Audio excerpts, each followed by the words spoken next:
नमस्कार, मैं सुशील गुप्ता। आज हम बात करेंगे परमा एकादशी के बारे में, जो अधिक मास में आने वाली एक अत्यंत पुण्यदायी और फलदायी एकादशी मानी जाती है। हिंदू धर्म में एकादशी का विशेष महत्व बताया गया है, लेकिन जब एकादशी अधिक मास में आती है तब उसका महत्व कई गुना बढ़ जाता है।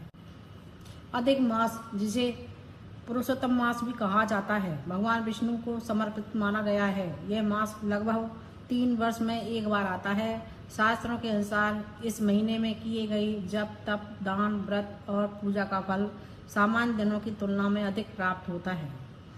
इसी अधिक मास के कृष्ण पक्ष में आने वाली एकादशी को परमा एकादशी कहा जाता है। परमा शब्द का अर्थ है सर्वोत्तम या सबसे श्रेष्ठ, इसलिए इस एकादशी को सभी एकादशियों में विशेष स्थान दिया गया है। पौराणिक कथाओं के अनुसार जो व्यक्ति श्रद्धा और भक्ति के साथ परमा एकादशी का व्रत करता है, उसके जीवन के कष्ट धीरे धीरे दूर होने लगते हैं। आर्थिक परेशानियां, मानसिक तनाव और पारिवारिक बाधाएं कम होती हैं तथा भगवान विष्णु और माता लक्ष्मी की विशेष कृपा प्राप्त होती है। अब बात करते हैं कि परमा एकादशी का व्रत कैसे किया जाता है। एकादशी के दिन सुबह ब्रह्म मुहूर्त में उठकर स्नान करें और स्वस्थ वस्त्र धारण करें।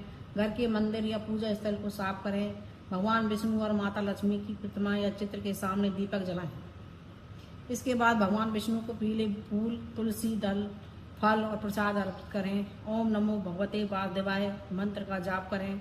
यदि संभव हो तो विष्णु सहस्त्र नाम या भगवत गीता का पाठ भी करें। व्रत रखने वाले व्यक्ति को पूरे दिन सात्विक रहना चाहिए। क्रोध, झूठ, निंदा और बुरे विचारों से बचना चाहिए। कुछ लोग निर्जला व्रत रखते हैं, जबकि कुछ फलाहार करते हैं। अपनी स्वास्थ्य स्थिति के अनुसार व्रत रखा जा सकता है। शाम के समय भगवान विष्णु की आरती करें और भजन कीर्तन करें। रात्रि जागरण का भी विशेष महत्व बताया गया है। अगले दिन द्वादशी तिथि में पूजा करने के बाद व्रत का पारण करें और यथाशक्ति दान अवश्य करें। अब जानते हैं इस व्रत के लाभ। शास्त्रों के अनुसार परमा एकादशी का व्रत करने से पापों का क्षय होता है और मन को शांति प्राप्त होती है। भगवान विष्णु की कृपा से जीवन में सुख, समृद्धि और सफलता के द्वार खुलते हैं।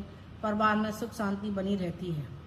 आर्थिक समस्याओं से राहत मिलने की मान्यता है और आध्यात्मिक उन्नति का मार्ग प्रशस्त होता है। कहा जाता है कि जो व्यक्ति अधिक मास में आने वाली परमा एकादशी का श्रद्धापूर्वक पालन करता है, उसे अनेक यज्ञों और तीर्थ यात्राओं के बराबर पुण्य प्राप्त होता है। यही कारण है कि संत, महात्मा और धर्म ग्रंथ इस एकादशी को अत्यंत महत्वपूर्ण मानते हैं। परमा एकादशी केवल एक व्रत नहीं है, बल्कि आत्म शुद्धि, भगवान विष्णु की भक्ति और जीवन को सकारात्मक दिशा देने का एक श्रेष्ठ अवसर है। यदि श्रद्धा, विश्वास और सच्चे मन से यह व्रत किया जाए तो भगवान विष्णु और माता लक्ष्मी की कृपा अवश्य प्राप्त होती है। जय श्री हरि, जय श्री विष्णु।